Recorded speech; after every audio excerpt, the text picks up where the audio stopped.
To criminalize sex work is to marginalize them and push them towards becoming more prone to exploitation, abuse, and injustice. Sex workers, for the longest time in history, have been denied their civil rights like access to healthcare, security, and education, among others. In this video of the Feminist Archive, we trace back to the history of sex workers' rights movement and their fight for the bare minimums in face of oppressive society, authority, and mindsets. One of the earliest documentations of sex workers' mobilization is in the famous uprising at the Stonewall Inn in New York City, where patrons who had faced unrelenting and violent harassment from police officers resisted arrest during a routine raid of establishment. In 1970, Sylvia Rivera and Marsha P. Johnson, famous participants of the Stonewall Rebellion and trans women of color who engaged in sex work, decided to speak against the criminalization of sex work in the beginning stages of queer liberation, laying groundwork for what would become the sex workers' rights movement in the United States. The sex workers' rights movement, which seeks full decriminalization and labor rights, emerged in the early 1970s with the founding of groups like Coyote, call off their old tired ethics, which advocated for an end to laws targeting sex workers. Founded in San Francisco on 1st May 1973, Called Off Your Old Tired Ethics was the first sex workers' rights group in the United States. It was established by Margot St. James, a former sex worker who was arrested in the 1960s. She went to law school and later successfully overturned her own conviction. With a focus on state and police violence against sex workers, Coyote sought to change both laws and social mores around sex work. It also offered employment, health, and financial counseling and worked to educate the public about prostitution through publications, speeches, and seminars. When it comes to Europe, most activists around the world regard the occupation of the Saint Nizier Church on June 2, 1975 in Lyon, France as the start of the sex workers' rights movement. The French sex workers' strike was largely driven by grievances regarding police violence.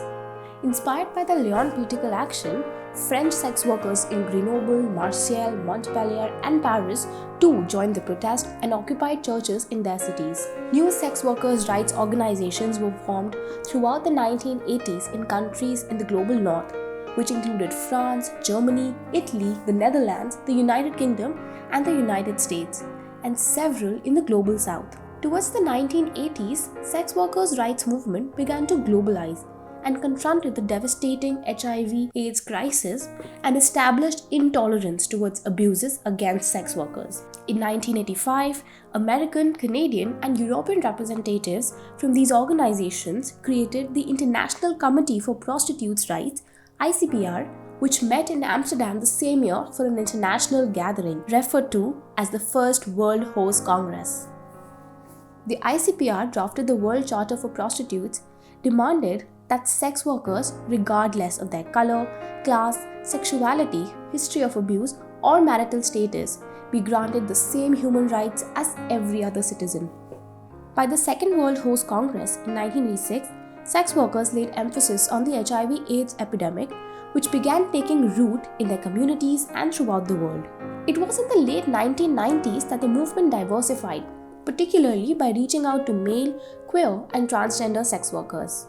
While the first decade of the globalizing sex workers' rights movement was dominated by sex workers from the global north, there was minimal representation from sex workers from the global south.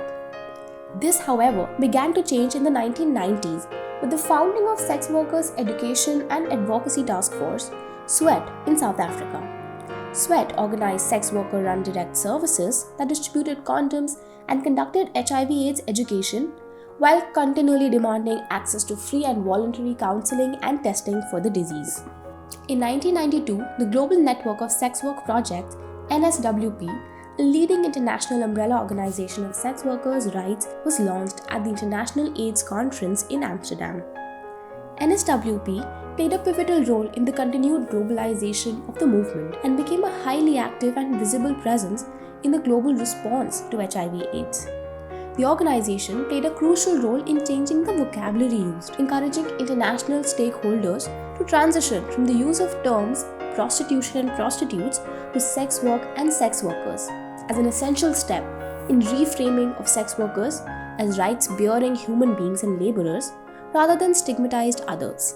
The expansion of the movement into a global one led it to becoming one of the most geographically diverse and intersectional social movements in the world.